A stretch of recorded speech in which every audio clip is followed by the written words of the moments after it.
a childhood friend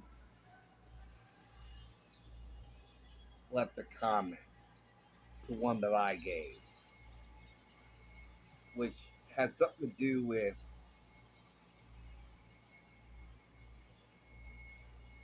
that nobody, I don't remember anybody from Hebrew school or Ward school where they liked me and considered me a friend. And that, with the exception of a couple of them, that I don't feel anybody considers me a friend, but they were always friends with each other. And I think if I remember correctly, that's all. I always saw that people were engaged with other people.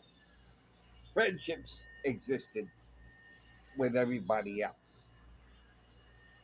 I was always the fifth wheel. And because I really don't remember hanging out with my schoolmates, whether it be Ward or Hebrew school. And I got a couple of responses. One saying, You've always been in my circle. And then I know, okay, thank you. It means a lot to me that you consider me part of your circle. And it's okay. Besides two others, okay, so that's three. And I said, if any one of you consider me a friend, that your faces light up when you see me, please say yes in the comment section. And so one of my friends, Andy, said, You've always been a part of my circle. And then another friend, Evan, said, Yes, always be a part. And I said, Okay, so it's the three of you and nobody else. And then Andy says back to me, he says, Well, don't judge other people's opinions of you based on the fact that they don't respond to you on Facebook. People have busy lives. And I just recently thought they have a busy life. What is a busy life?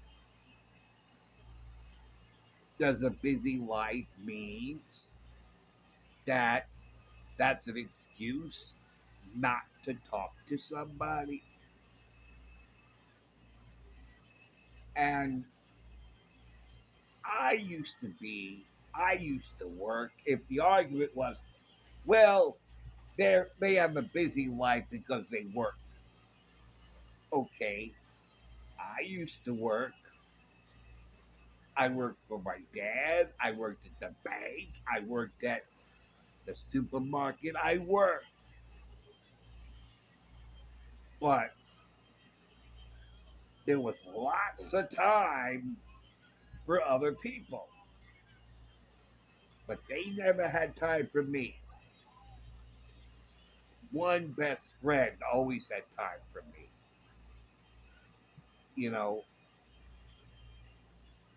everybody else, they were busy with everybody else. So,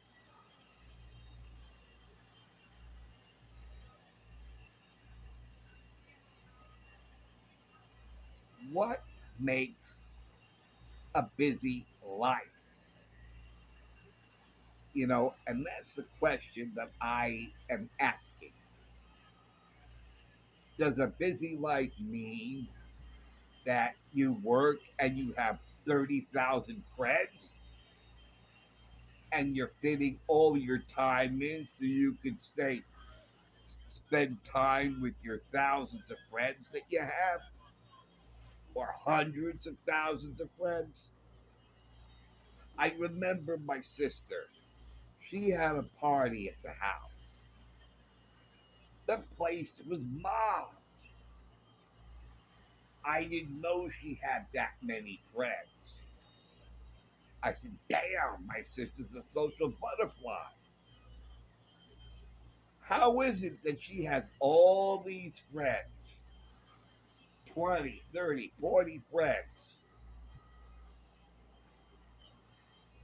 That must be what they mean by a busy life. That they have 20, 30, 40 friends and they're trying to fit all these people into their time, but some friends are going to be left out because there's not enough hours in the day. And it follows through with what I experience here. There's something like, oh, I don't know, about 60 patients here.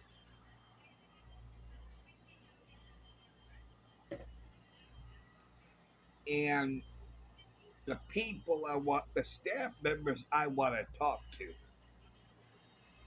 they tell me all the time, I'm busy with other people. Aren't I a person? Aren't I here too? Don't I count? So everybody else is more important than me. So you're busy with all these other people while I sit here ignored. Don't take it personally. We're just very busy. Busy with what? Busy with what? And with whom? Why are their cases more pressing than mine? More urgent than mine? Because I have nothing? I'm a non entity. I'm not interesting. I have bad communication skills, or I'm boring, or they don't like being around me. What is the defining factor that makes these two staff members have enough time for other people, but no time for me?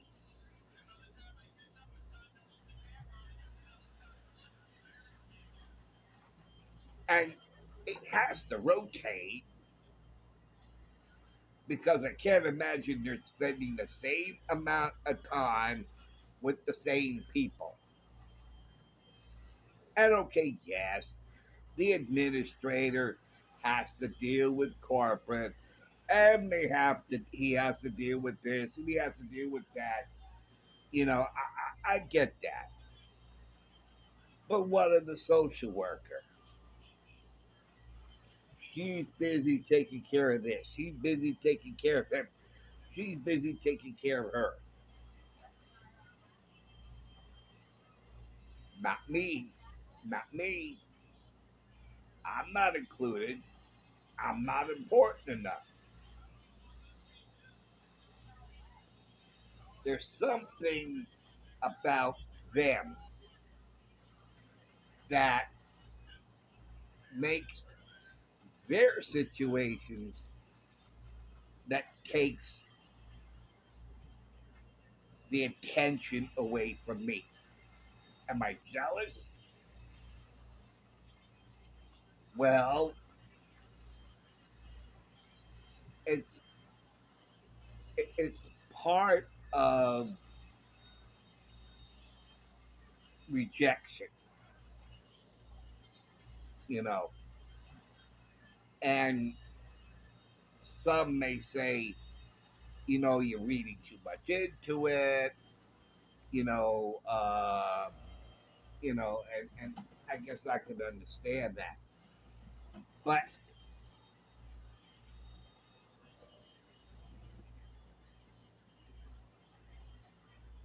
I remember when I was working, I still had time. So it can't be, well, they have busy lives because they work.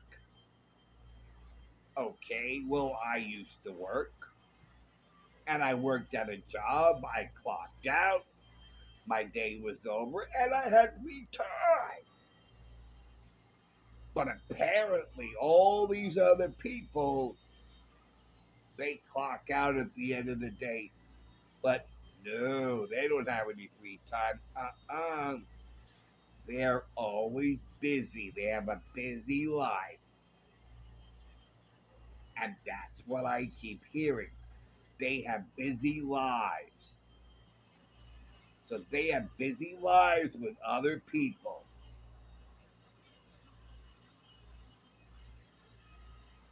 So how do I know?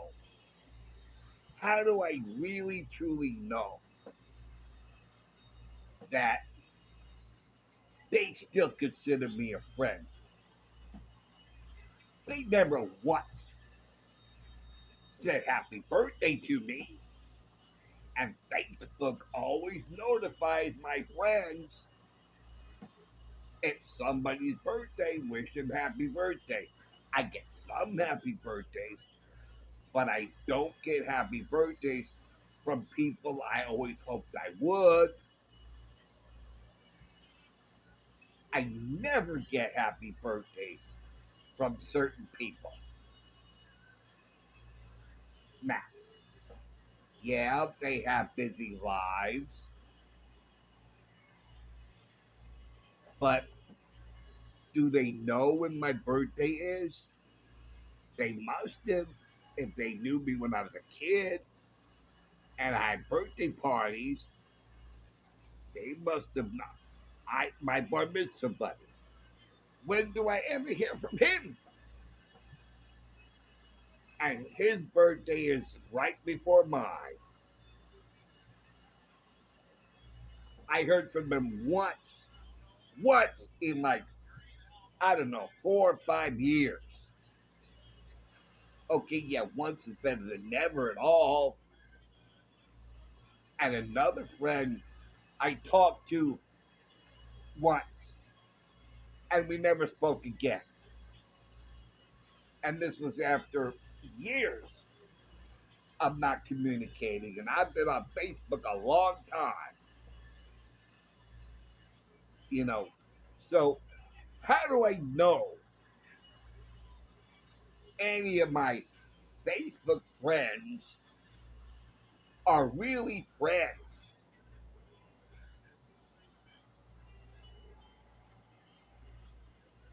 You know, because my birthday's coming up, and this is kind of partly why I'm thinking all about this. My birthday's coming up, and I'm gonna be 62 years old. That's another year closer to death. You know, and part of me thinks, yeah, a few people will be very sad to hear of my demise, but I don't think it's going to make that much of an impact. I really don't think so. Only a few people will be affected, but not a lot of people. They say, "Oh, Jim Lipton's dead." Oh well, that's so sad. Yes, let's go on to that. You know what I mean? I, I, I don't get the feeling that I'm loved or liked. And I asked the question: was I just tolerated? because I'm just another kid in school, that I was just merely tolerated, just like I was tolerated during my past marriage. I was tolerated. That's all I was. There was no love. There was no like. I was just tolerated. Uh, yeah, but he's only my husband. Yeah. Yeah, I gotta tolerate him. You know, my face doesn't light up when I see him. Nah. I just have to tolerate him. You know, my family, my family always wanted me to shut up whenever we got together for a family dinner. My sister always hogged the conversation. Always. We're out to dinner. My sister starts right in. Blah, blah, blah, blah, blah, blah, blah, blah, blah. My mom and dad, they're listening, all tuned in. I open my mouth. I'm told, be quiet. If you open your mouth again, you're going to sit out in the car while we eat in this restaurant. So you be quiet. Little boys should be seen and not heard. I'm sorry, sweetheart, you were saying. I'm sorry your brother interrupted.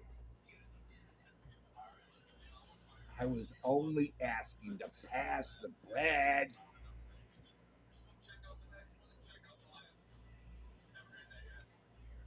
And yet I'm told to shut up.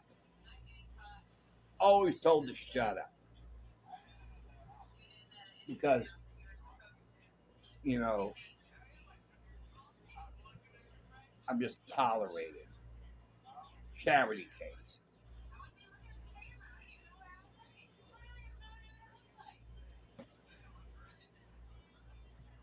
You know. And,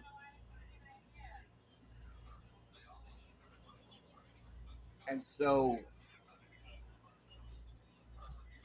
what is this busy life? I keep getting back to that. What is this busy life? What is a life that is so busy that there's no room to squeeze me in for 5 lousy minutes? I'm not asking for a big, long conversation. All I'm asking is for 5 little bitty, itsy bitsy little minutes. That's all I'm asking. 5 lousy minutes. Say, hi, Jim, how are you? You know, just want to let you know I'm thinking about you. Because otherwise, out of sight, out of mind. Because I'm so busy with other people. There was that kid in school. What was his name? Cootie. Yeah, I remember Cootie. Don't remember his name though, but I do remember he was a cootie. You know, out of sight, out of mind. It's such a busy life. There's work, and I guess there's children.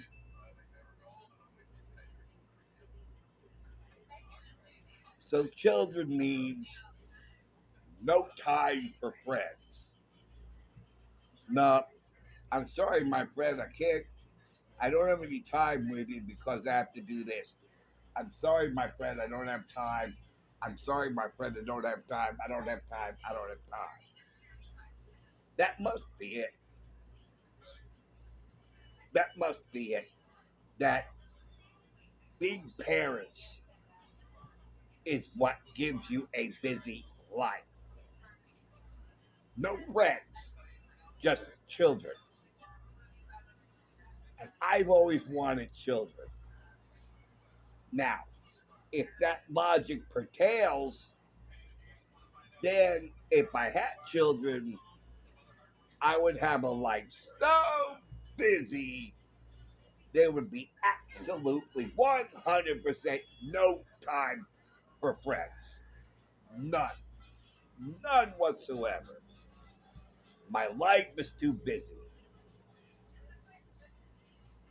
No time for friends. None. That has to be it. So that means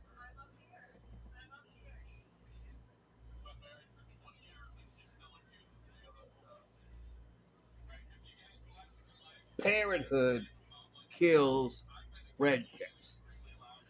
Parenthood destroys friendships. Parenthood keeps people away from friends. And if they don't, then there's only one conclusion: I'm not a friend. Why are their friendships more important than mine? Or better yet, why is his friendship more valid than mine? Why is it you talk to that friend, but you never talk to this friend? So that friend must be more important. That friend must be more valid than this friend. This friend is a disposable friend, while that friend is a treasured friend. Because that's the way it seems to me. I'm disposable.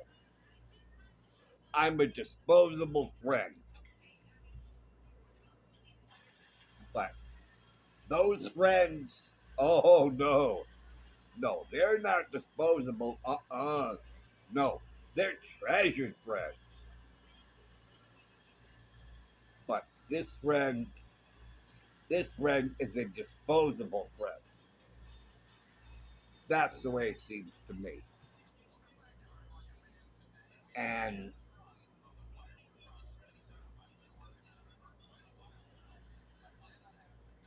being 62, almost 62, God, I don't want to rush the clock any faster than it needs to be.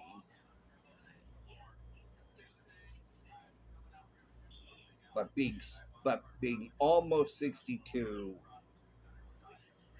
you know, and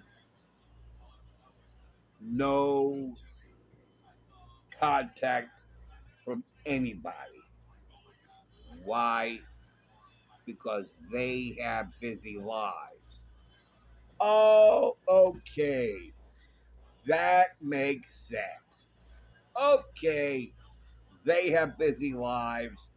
Yeah, I have no reason to impose myself on other people because their lives are too busy to think about me. Yeah, who am I?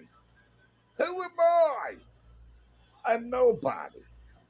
I just saw this episode of Law and Order SVU, and this woman was violent and committing crimes and everything, and she breaks down in front of um, the detective, saying, "I'm a nobody, and that's why I'm violent."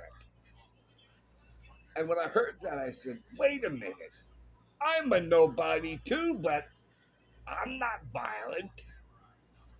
Just because you're a nobody doesn't mean you have to be violent. You could be a nobody and not be violent, you know." So, though these are the thoughts that come to mind as my 62nd, oh God, 62,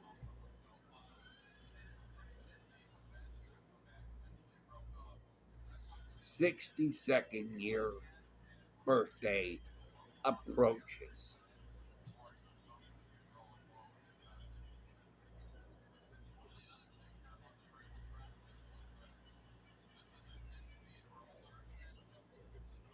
What happens to a person who becomes 62 years old, 40 years closer to his death day,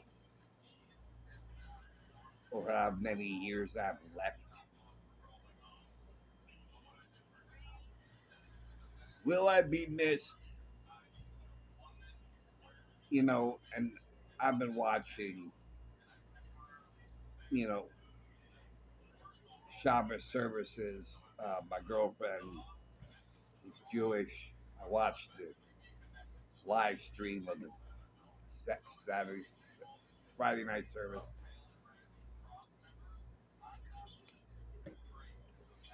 And when they get to the part, and also the minions, when they get to the part about the yard site or saying the Kaddish for those whom we lost,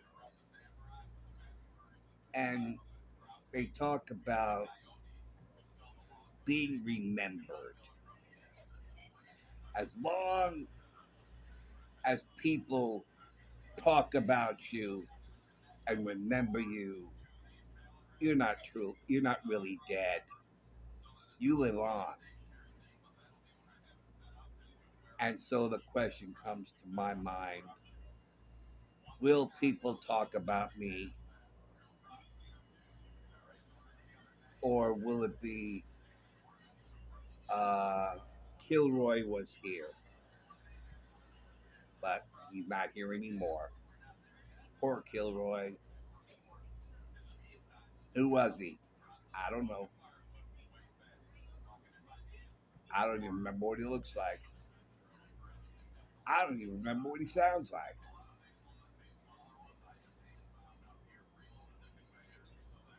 Will I be remembered? I hope so. I have no children to carry on. I have no business to carry on. I have nothing to carry on. The only thing I have is my stories, and that's it. Otherwise, you might as well say James Adam Lifton never lived on Earth. He never existed. And these are the thoughts that come to my mind as I get to be another year older. So, yes, I'm very depressed. I get this way every time this year. Every year at this time, I mean to say, I get in this mood, this frame, this mind frame toward the end of every October. November used to be a wonderful month. Used to be a glorious month, a beautiful month, a colorful month. Now it's all gray and ash colored.